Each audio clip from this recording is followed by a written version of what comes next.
പാപ്പ പറയുന്നു, ദൈവം കേൾക്കാത്ത ഒരു കരച്ചിലുമില്ല.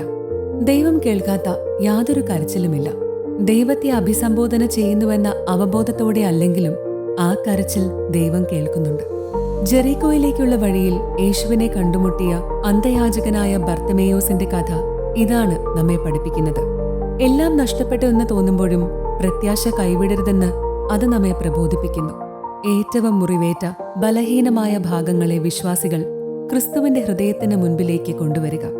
നമ്മുടെ കരച്ചിൽ കേൾക്കണമെന്നും നമ്മെ സുഖപ്പെടുത്തണമെന്നും കർത്താവിനോട് വിശ്വാസത്തോടെ ആവശ്യപ്പെടുക. ബർത്തിമേയോസിനോട് യേശു എന്താണ് ആവശ്യമെന്ന് ചോദിച്ചു. നമ്മുടെ രോഗം സൗഖ്യമാകണമെന്ന് നാം യഥാർത്ഥത്തിൽ ആഗ്രഹിക്കുന്നുണ്ടോ എന്നത് പലപ്പോഴും വ്യക്തമല്ല. രോഗാവസ്ഥയിൽ തുടരാൻ ആഗ്രഹിക്കുന്നവരുണ്ടാകും. പുതിയ ഉത്തരവാദിത്തങ്ങൾ ഏറ്റെടുക്കാതിരിക്കാനാണത്. ബർത്തിമേയോസിനോടുള്ള യേശുവിന്റെ പെരുമാറ്റം കുറച്ച് വിചിത്രമാണെന്ന് നമുക്ക് തോന്നാം. പക്ഷേ അയാളെ തന്റെ ജീവിതം പുനരാരംഭിക്കുവാൻ സഹായിക്കുകയാണ് യേശു ചെയ്തത്. ഉണർന്നെഴുന്നേൽക്കാനും മുന്നോട്ട് നടക്കാനും യേശു പ്രേരിപ്പിക്കുന്നു. കാഴ്ചശക്തി വീണ്ടുകിട്ടാൻ മാത്രമല്ല, തന്റെ അന്തസ്സ് പുനഃസ്ഥാപിക്കാനും അയാൾ ആഗ്രഹിച്ചിരിക്കണം. ജീവിതാനുഭവങ്ങളാൽ അപമാനിക്കപ്പെട്ടതുകൊണ്ട് തകർന്നുപോയ മനുഷ്യരുണ്ടാവും.